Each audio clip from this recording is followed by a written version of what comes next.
This episode of Out of Spec Reviews is brought to you by Magna. More on that later. Hello and welcome back to another Out of Spec Reviews video. Welcome to the Volvo XC40 P8. Except it's not the P8 because they renamed it for this year. It's now the XC40 Recharge Twin Ultimate, which means it's the dual motor, 408 horsepower, 402 horsepower, 486 pound-feet of torque, dual motor configuration here in the XC40 Recharge. We actually only get, that sounded awesome. Wow. We actually only get the dual motor configuration in the US right now for this car, but they do have front wheel drive versions in Europe. Also, we do get the front wheel drive version of Polestar 2, which this is based on. So this Polestar 2 C40, all built on CMA, compact modular architecture. We've driven these cars before, but I'm not sure if we've ever gone in depth with the XC40. So I figured I'd take the opportunity while we're testing the car this week to go out on a drive, in the city. We'll go rip it up in the canyons. We'll go drive it down the highway, talk about pilot assist, the usual in-depth driving review right here on Out of Spec Reviews. So grab some popcorn because I'm sure it's going to be a very long, in-depth video as usual. So let's get on the road, and before we do, we need to talk price, specs, and all that stuff, actually. So EPA rates this car at 223 miles of range.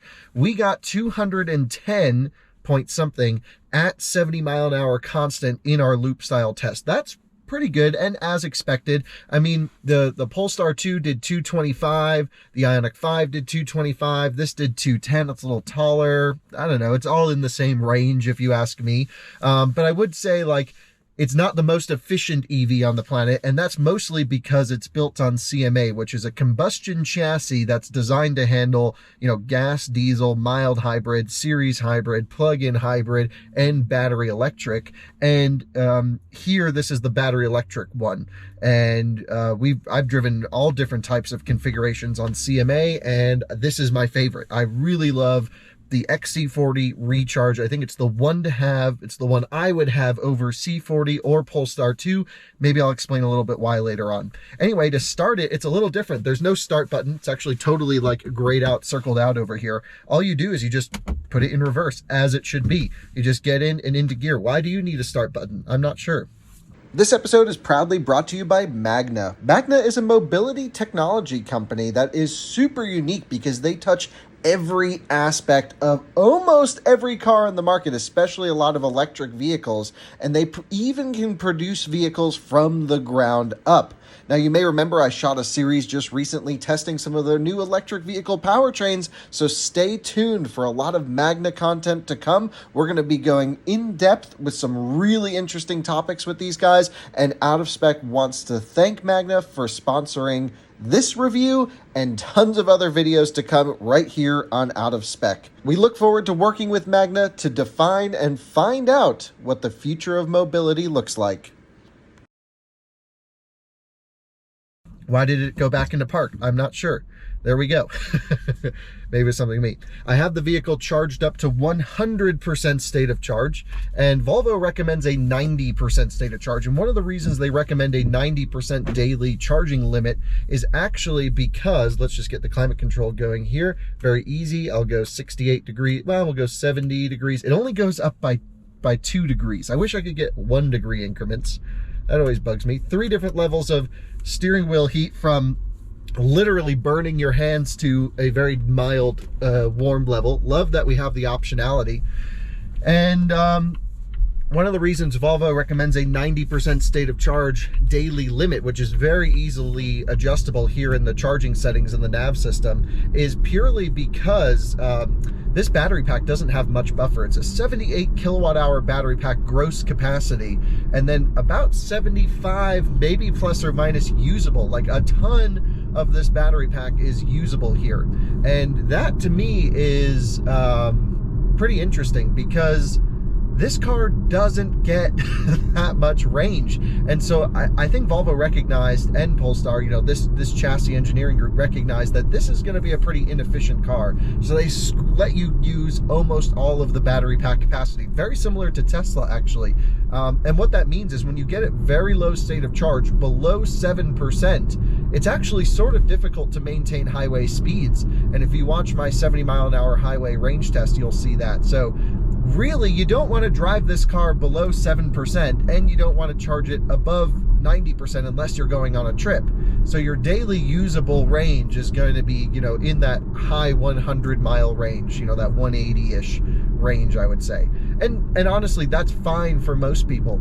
Interestingly, you know, we have dogs. We do a lot of driving around here in town, and we go from here to Denver and back. And this car actually works perfectly for our personal lifestyle. It's premium, but it's not pretentious. It's incredibly fast, which I absolutely love.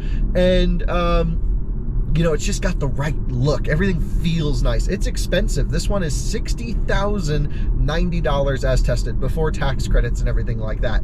And that's not cheap for a small SUV, but it honestly feels worth the money to me.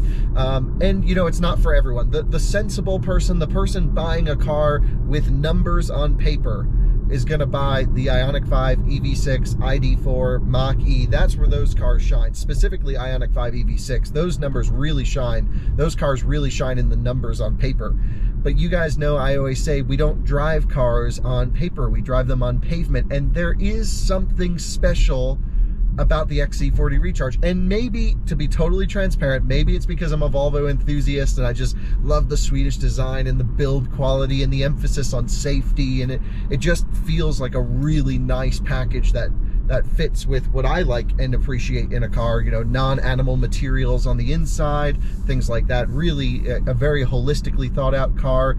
It's actually a car that was primarily designed by women, which I find interesting. It's got a trash can built in here. Men would never think about that. It's got a grocery bag holder you can pop out here, card holders over here. Like, it's really well thought out. USB-C ports everywhere, of course. And you know, I'm kind of putting a review in here, not just about driving, but my total thoughts of this car. I didn't think it required a full, like, walk around tour of it. We've already driven, you know, its counterparts and everything like that. So let's talk about, you know, sort of driving this XC40 Recharge, shall we? And we always start with the regen calibration. So there's no one really behind us, but I'm just going to pop in the shoulder here because one take, baby, we're just doing it. We're going to go up to some of my favorite canyon roads. It's making some interesting noises there. Oh, it's a dog. I was like, why is the car barking at me? I thought it was like the AC compressor spinning up or something. Anyway, throttle tip in. So actually, I should mention there's two different driving modes here. There's normal and off-road mode. There's no eco, there's no sport, there's no whole bunch of settings like we've seen in the older Sensus systems. This one runs Android Automotive, and it's a really good system, but they did oversimplify it, I think. So maybe we'll try off-road mode on a trail, but when you scroll down in driving, you get to driving dynamics, and here's where you get two different settings: one pedal drive on and off, and steering wheel firm on and off. And personally, I like a very light steering wheel that I can just kind of wiggle around like this. So perhaps on a back road, we'll crank it up, but for now, we're just gonna keep it in one pedal drive off. Let's just try this. So I'm going to accelerate, feels nice. I'm lifting off. We have almost no regen right here, and it's just coasting along at 4 miles an hour, 3 miles an hour. Looks like we have a bunch of traffic coming, so maybe I didn't pick the best spot for this, but we're rolling with it. So yeah, creep. Let's see if creep is on. Yes, creep is on, and it brings you to 3 miles an hour in creep. Wow, we just had no traffic, and now all of a sudden the world decides to drive by. If I put one pedal drive on, it holds me at a stop with the brake lights on, I will add. I can tip into the throttle, and then I can lift off, big regen, and it pulls me down to 0. Even at very high states of charge, it does great one pedal driving, one of the best in the industry, and I really love the throttle control in this vehicle. It feels properly tuned to me. The throttle distance pedal length is pretty short, especially coming out of the Rivian, which is one of the most recent vehicles I've driven. That had a really long throttle pedal. When I got in this, I was like foot down. I'm like, whoa, the end of the pedal's right there. So that's very interesting. Of course, electric cars will make most of their power when they are warm and when they are full. And the battery pack is not warm, but it is full, and so we should try some acceleration. Again, no one's behind us. We'll come down here to, I don't know, 25 miles an hour and hit it. Should we try that? 25. Strong. And that is more than 60, and we'll slow back down. It feels really good, and it's the exact same powertrain strategy, I would say, as Polestar 2, the performance pack that we've driven, but not with the performance software upgrade. So for me, while we're on our way to the canyons, I've obviously spent a lot of time in C40, XC40, and Polestar 2, all the configurations except the front wheel drive Polestar 2, the single motor car, which I'm not actually that excited to get into anyway, so I'm fine not driving it. I'm not a front wheel drive fan. When it comes to them already having a rear motor in the thing, why rip out the wrong motor? I don't know. That's a rant for another day. My dream XC40 recharge is it requires 3 different cars to mesh into one. You buy an XC40 recharge shell, you put the Polestar 2 performance pack with the software upgrade, motor tuning and calibration in it. You put the Brembo or the Akebono brakes. Are they Brembo brakes on Polestar 2? I think Polestar 2 uses, Brembo brakes. You put those in there. You put the Öhlins crazy cool suspension, and I think they'll even have a lowering portion of a lowering spring to work with that damper soon. So you get all that, all the performance stuff in your XC40 box on wheels, which I would love. And then you got to get a combustion XC40 because they don't let you get a light color interior in their nice electric Volvo. Volvo's all about being a light touch and, supposedly, it should be this airy, nice place. And then here with the electric one, everything's just black. And I hate it. Like, it's got such a wonderful interior, but why does it all have to be black? They correctly chose a dark headliner. That would have been really bad if it had a light headliner and dark seats, but so it takes 3 cars to make one perfect XC40 recharge for me, and it's just an options and packaging thing, but I'd really love to see an XC40 Recharge R or Polestar optimized or whatever they want to call it. But if you could just put all the good Polestar bits on here, which I'm sure you could bolt up aftermarket anyway. Like I said, this is a car we are actually considering. I'm not so sure immediately or at some point down the road or when, but it's definitely on the list of, I could see ourselves owning an XC40 Recharge one day, which speaks highly about the car, by the way.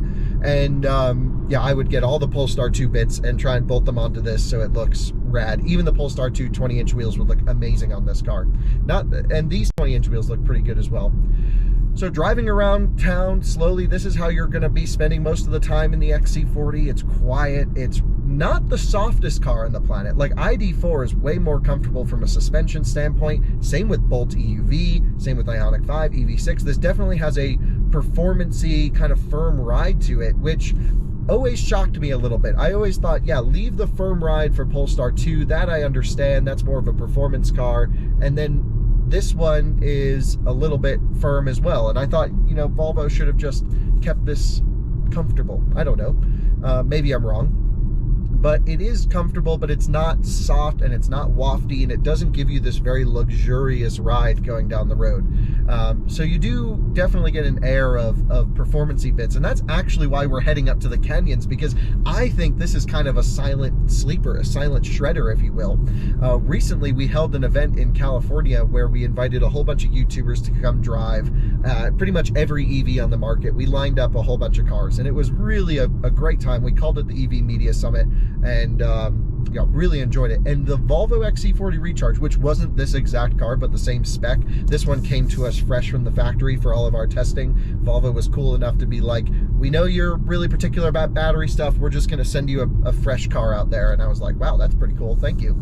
And so we got a fresh car. That was cool.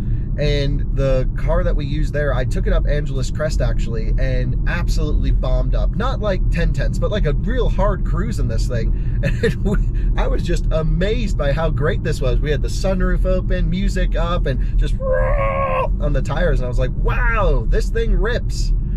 And there seems to be this internal conflict within Volvo right now, where I recently had dinner with the head of safety for Volvo, for Volvo Group Corporate, and he's like, well, we want to limit the top speed to 112 miles an hour. I'm like, don't do that. Or at least do that on the normal cars, but let us choose a spicy option. He's like, well, I don't understand why anyone would need to go that fast. I'm like, no one needs to go that fast, but it just kind of sucks when you build such an amazing handling car with great chassis dynamics, with like all this power, and then you're like, oh, we're gonna limit everything so we're safe. But it's like, why'd you put 400 horsepower in this thing then? It's a little bit of an internal conflict in Volvo is what I'm sensing right now. And I don't know, I laid into them. I mean, I appreciate all the work they've done in safety. You know, they crash a different car every day in their crash test labs. 365 cars a year they're destroying in the pursuit of safety. And they eventually want to have 0 deaths in Volvo vehicles by some amount of time, which is a great goal for everyone to have. I'm all about vehicle safety. I think safety should always be paramount, but at the same time, like, let me turn traction control off, you know, and slide around a little bit. And in Polestar 2, there is an option for an ESC Sport setting. Here in the Volvo XC40 Recharge, there is no such option. So there's no way to disable any sort of stability control whatsoever. There is an off-road mode, but it seems to only work below a certain speed, and that's it. And it's actually going to be the case for all the Volvos with the Google operating system. Recently on this channel, I reviewed the XC60 T8, or they're calling the Recharge Extended or something like that in the US now. It's the new double layer. Basically, they doubled the range of their plug-in hybrids and juiced up the rear motor. And I drove that new drivetrain tuning, and I was really impressed with the car, and I thought everything was very much needed updates in there, but no like sport ESC stuff whatsoever. And I was like, come on. Like, I was with the engineer of the powertrain on that car, and I'm like, why can't you let us have fun? Like, you build this amazingly torquey, powerful, great handling vehicle, and then you're like, nope, no fun for you. It is an internal conflict. Back to the XC40 now. Really love cruising this car around town. The steering is wonderful. The one pedal driving is fantastic. The brake pedal, if you ever need to use it, which you really won't because it's one pedal, is truly amazing. It's one of the best brake-by-wire systems ever in a car. The pedal is firm. It's tuned properly. Again, there's still some hardcore performance enthusiasts at Volvo Group tuning these things, and it shows. Here we go, just into our first corner, applying throttle. Oh, this car rips. It's so good. It's got this very odd dichotomy where it's a very classy car, but it's not like luxurious. It's just like, oh, like a nice person drives a Volvo. And I once did a review of the V60 Polestar, and I said it's an angry car for nice people, because nice people always drive Volvos. You're never going to see a Volvo in traffic get mad and brake check someone. Watch people start commenting, why that happened to me. But I mean, in general, Volvo people are pretty good, wholesome people, I would say. And I think that's a good image to have when you're driving around an electric car. It fits really nicely. Anyway, enough about that. We're going to go shred it now. We're at our typical launch site, missile launch site. So let's figure out the best way to launch this thing. Left foot hard on the brake, flooring it, torques over. Rips. Oh my goodness, absolutely rips. And there's a big number. We're not going to fly past the bicyclist, so we're slowing down to reasonable speeds. Hope you're enjoying your ride. Back to the right lane. Wow. It's so much faster than it needs to be, which is just, I mean, you could get away with half the power and I'd still be happy with this thing. If you head over to our One Lap channel, we're resurrecting that channel as our sort of drag racing channel. So let's, head over there, and we're going to drag race this against the Ioniq 5 and EV6 and maybe some other stuff. We'll see what happens. I'm going to try steering feel firm on this back road now. So let's motor. The brake pedal right there, strong and firm. And because it's a brake-by-wire system, it has to blend regen into friction brakes. This car can regen a ton, but not actually up here at 93%. Right now, we're using primarily friction brakes until we burn some energy off. And the reason for that is, again, Volvo lets you use most of the battery pack, and they really limit the top-end charging. Like, charging to 100% is like 6 kilowatts from 90 to 100%. It takes forever. I did that during the range test. That was brutal. Wow. So balance, wonderful. Everything I'm feeling here brings back Polestar 2 vibes, and that was the performance pack model. I feel something sliding around down here, so I'm just gonna throw that in the massive door pockets. Absolutely huge. And Subaru ripping it. Wow. I got some more stuff apparently. Phones. Always put things away before you rip. You guys know the drill. I'll just put that in my pocket. Got more bicyclists clogging up the roads. I'm an avid bicyclist guy. I like it. I'm getting more into it. Trying to be a little bit healthier, but don't freaking ride in the middle of the road. What the heck? On a back road like this. Just kind of bugs me a little bit. All right, anyway, not safe. Coming into a corner, mat the throttle, and we have no sense of rotation. And that's another thing I've noticed from Polestar 2 is these motors each make 150 kilowatts identically. And wow, this is a weapon on a back road though. Holy smokes. It's so much faster than it has to be. And I don't know if you're noticing that, but as I'm applying throttle on corner entry, the front's kind of just washing out. Look at that. I have to basically back off the throttle a little bit to keep the nose tucked in. And this is and was my only complaint with Polestar 2, and it carries through here. Because the motors are equal power, you're not getting an extra juice from the rear axle to pivot the car on corner entry. And I'm not talking about like, let's drift it. I'm just saying like, I really want to have the rear axle helping us out, making these little adjustments here or there to get the car moving, to get it working for us. And unfortunately, that's just not happening here. And that's where I think I'm predicting the Polestar 2 Performance Pack software upgrade is really going to help in this scenario, where coming out of a corner, mat the throttle, and rather than it wanting to go wide and push a little bit, we can actually tuck the nose in with throttle and just balance out, use that rear axle to help rotate the car. Now on corner entry, the thing gets into a corner unbelievably well. I mean, the accelerator pedal, the braking system's great. And one thing, if you guys remember from my Polestar 2 review on this road, we actually had amazing thermal longevity out of it as well. So bombing up this road in the Polestar 2, just up until the very end, we had no power cut from overheating, which is very rare for a vehicle, very rare for a 400 volt system vehicle instead of an 800 volt system vehicle to have something like that. And there's very few cars that can do that. Wow, this thing hammers! Whoa! Big numbers here in the XC40. And so this is where it's kind of like the fun sleeper vehicle. I think maybe because it's a little bit higher than Polestar 2, I don't know if you get the sense of this, but I get a tiny hint of front end vibration, like when the axles are at full extension, when we're leaning this thing up kind of like this. And it just feels like a tiny bit of vibration coming through. That is quite odd. And to be expected from most SUVs. I mean, like Model X does it 20 times worse. And so did my Model S did the same thing actually. But here it's just a little bit like, I wish that was tuned out. I don't recall that from the Polestar. Perhaps that controlled the body motions a little bit better and it didn't actually extend up all the way. You can hear ESP just clicking away. Volvos are always clicky vehicles to drive hard. I've always found that they click, click, click, click, click coming in and out of corners, and it's just the brake-by-wire system. I think building boost or pressure in the e-booster for the brake pedal system. And even their combustion cars do the same thing. When you like, I've driven, I don't know, V60, XC60, XC90, we reviewed all of them, right? And they all just click, click, click, click, click when you rip them up back roads. But they all handle really well.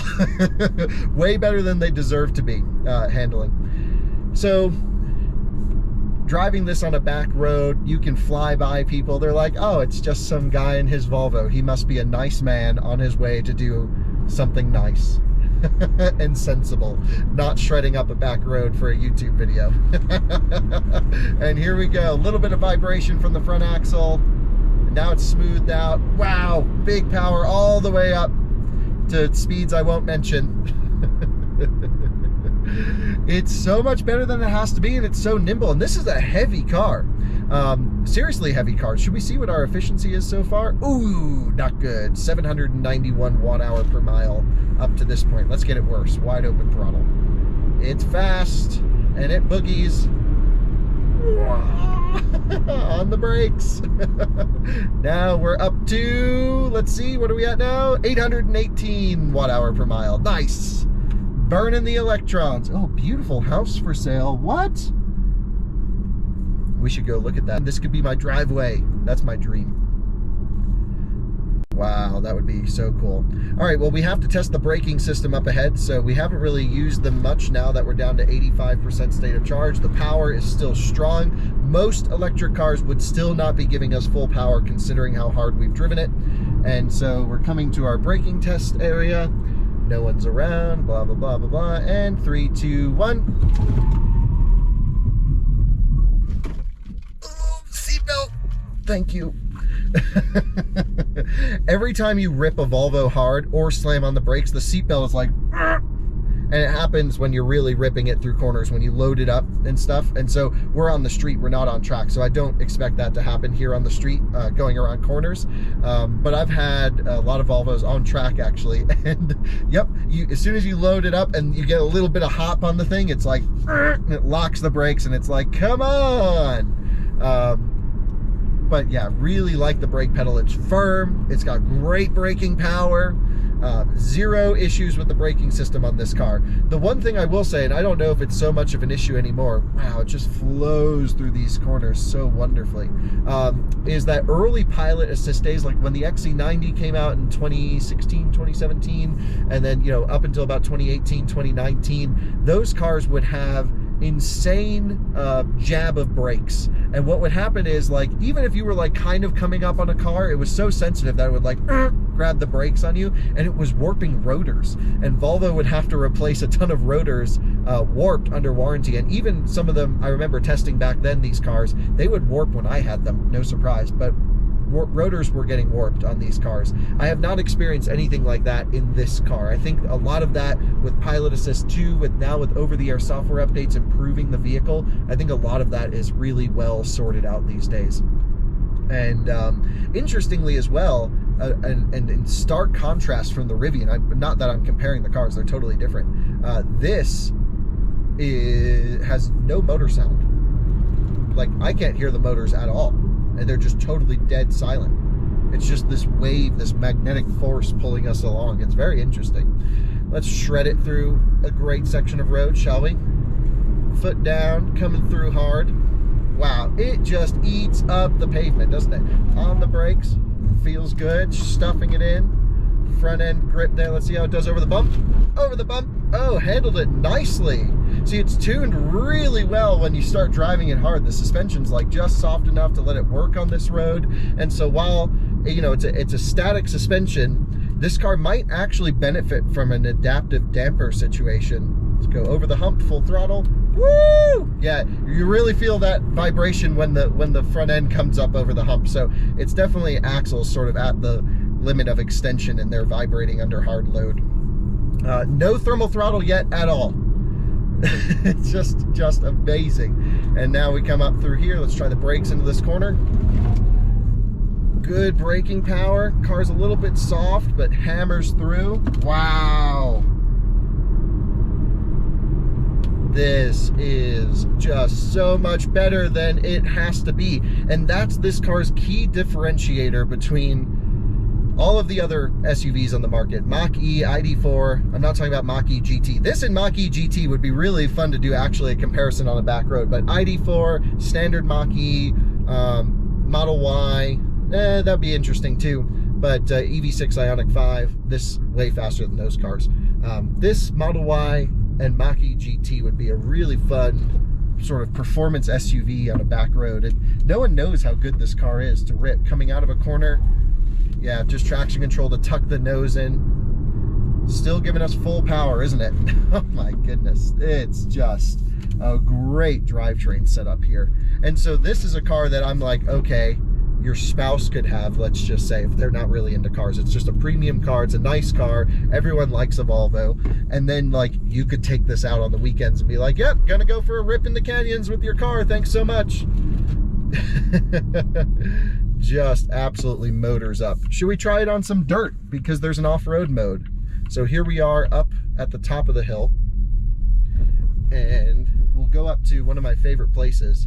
And, you know, this is where a Volvo should live, is out here in the woods, you know, in the country. And so let's just try a little bit of acceleration here on this dirt. Just little spinning, grabbing traction. Now let's try off-road mode and see if that changes anything. It's not pavement, but it's still made a screeching sound. It's just a pretty hardcore dirt surface. That's pretty funny, actually. And yeah, definitely allows for more wheel spin in off-road mode, but quickly gets you out. So if you're in snow or mud or, you know, something where you need wheel spin, that's what off-road mode seems to give you. It's sort of like Tesla's slip start function, but then it shuts itself off after a little while. So I'm going to go back to steering feel light now. And a Volvo on a back road is something wonderful, isn't it? This is where they're meant to bring you. In silence. It is a very silent car. This is a very well isolated car, very quiet on the highway. It's just competent at everything. And you know, they were starting with CMA, compact modular architecture. That's a wonderful chassis to start with. The views up here are just insanely good, aren't they? Really doesn't get much better than this, that's for sure. Absolutely loving today. They waved, we're okay. Wow, what a day. Snow's melting. It's going to be 80 degrees today down in town. Can you imagine that in the middle of March? Crazy. Yeah, so really the only thing rattling is the stuff that I've put in the trash can. Other than that, not a creak, not a rattle. The sound system's pretty good as well. I do wish that we could get the Bowers & Wilkins in this car. It's a $60,000 car. Really want the upgraded sound system. I would 100% go for the Ultimate trim, by the way, because that gets you heat pump. It gets you, which is actually not as big of a deal as everyone makes it out to be, but I would get, get the heat pump if you live in a cold climate. And this car needs every help with efficiency possible. So I would do that. I would also do, Ultimate for all the pilot driver assistance stuff as well. And we are up here at the top of the hill. I think that's pretty much the ultimate hill climb. No thermal throttling whatsoever at all. The car just ripped us up here very competently, very effortlessly, and with just not even fans. Just amazing. It makes this nice little chime in reverse. Everything with the Volvo is so well thought out. I know I sound like a fanboy, but I am. I like it. Really like this car. And no one will understand in the forums why you spent more money on this than the Volkswagen ID4. Everyone's going to be, well, the ID4 makes more sense and the XC40 is too expensive, and who cares? This is a much nicer place to be and a much nicer car to drive and much more competent in the corners if you're into performance. It's nice. We'll take it out on the highway and that'll be the end of our driving review. Well, we've so far figured out that this thing's great in the city. By the way, look at this turning radius. Woo! Awesome turning radius and great, just easy steering. I guess maybe before we just jump on the highway here, I want to talk about maybe some things I don't like, because I feel like this is just very one-sided review so far, and that's truly because it's a great car. But I do not like the seating position at all. And I've driven this now for, I don't know, 300-400 miles just to like kind of get used to it, and I just don't. The seat is way too high, the steering wheel doesn't come out far enough, and I personally don't fit in here. Now, Alyssa doesn't think it's an issue, Timon doesn't think it's an issue, Jordan loves it, but for me personally, I don't fit so well here. I want to like take the risers out of the seat and put it on the ground. We're on the loudest bit of pavement known to man right now. Let's just accelerate up to 60 miles an hour, and here we are locked in. And now we're on pilot assist. There's a setting in here to turn active steering on and off, but it uses, I believe, just 1 or 2 cameras up here. It's not like a fully advanced system. It doesn't do lane changes. But honestly, my perspective on this is I just need the car to sit in the middle of the lane on a highway, and as long as it can do that pretty well, then we're good. And this does that really well. You can see it's doing all of this just fine. I have 1, 2, 3, 4, 5 different levels of distance, it looks like. And yeah, it's just cruising along with no issue. Very competent, very comfortable. The one thing this system is very affected by is exit ramps. It wants to get off the highway at every opportunity. So whenever you see an exit come up, just be sure to hold on to the wheel if you're in the right lane and direct the car back into your lane, because it will take exits. A lot of cars do that, but nothing abnormal here. Since there's no one behind us, by the way, it's not a capacitive wheel, it's a torque sensor, but very comfortable on the highway, very competent, very quiet, all good, no issues here. I want to see how it gets my attention to take over for the car. So I'm covering the wheel in case it does something silly, but I got my first chime, it says hold steering wheel, and I'm just covering everything because we're on a little 2-lane road, and this road always freaks me out a little bit. So it says hold steering wheel. Now it says pilot assist canceled, resume active driving, emergency stop assist is activated. No yanking of the seatbelt, which we know it has the technology to do it. Oh, new Raptor, it's grabbing the brakes. It's not stabbing the brakes, grabbing the brakes. No one's behind us, grabbing the brakes. So it's braking, letting off. Now it's a full brake, and it's slowing down. I feel like I'm in an operating room. And full throttle, because cars were coming up. Wow, it rips. Okay, that was pretty good, but I feel like Volvo could do more to get my attention, right? We know they have the seatbelt yanking motor in here. We know that there's a nice horn on the car. We know there's hazards on the outside. I'd like to see them bring in some of these other tools to basically totally freak out if someone's not paying attention, which it honestly should do. You know, we've seen Volkswagen, Audi Group products grab brakes, rip seatbelts, blare horns, put the hazards on. You would think Volvo would use everything they have here. I also think it's kind of a miss that there's a torque sensor in the wheel, and it's very sensitive, or I should say the opposite of very sensitive. It's very not sensitive, because I've been driving along the highway, 2 hands on the wheel, cruising, and then it's like, put your hands on the wheel. Like, my hands are on the wheel. And it's like, put your hands on the wheel. My hands are. And then I'm like putting lots of pressure into the wheel, and then it's like, okay, your hands are on the wheel. Like, they've been on the wheel the whole time, Volvo. And I wish it was a capacitive wheel. I just think it's a little bit safer to have that rather than having people really you know, lock into this torque function. Other than that, we're just, you know, again, doing 70 miles an hour nearly. The speedometer reads off, and most cars, you know, like 70 miles an hour GPS accurate is like a 72 indicated. We see a lot, especially with German stuff. But here, 68 miles an hour indicated is actually a 70 mile per hour GPS. So the car, you're actually going faster than what the car says, which is the first car, maybe not the first, but the first or second car I've ever really experienced that in. And I find that very odd that it does that. By the way, at nighttime, the headlights are great. The headlight and taillight startup sequence is very nice. The UI is good. I wish the screen was bigger, but there's not much to really talk about here.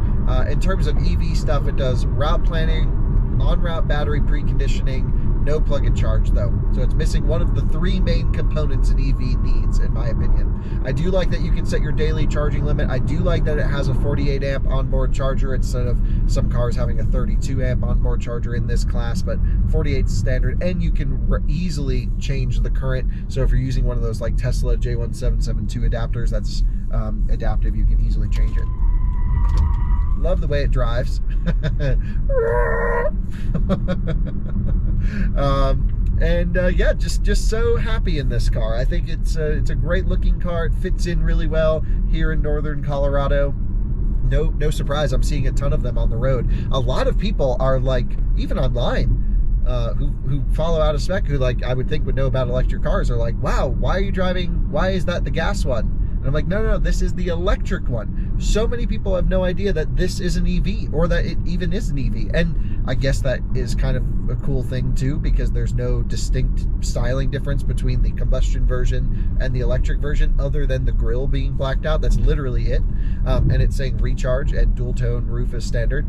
Yeah, I mean, I've been seeing sage green Volvo XC40 recharges everywhere in our town, and I absolutely love it. I think it's a great color. I might actually go for this Thunder Gray though over the sage green. Doesn't matter, both look really good.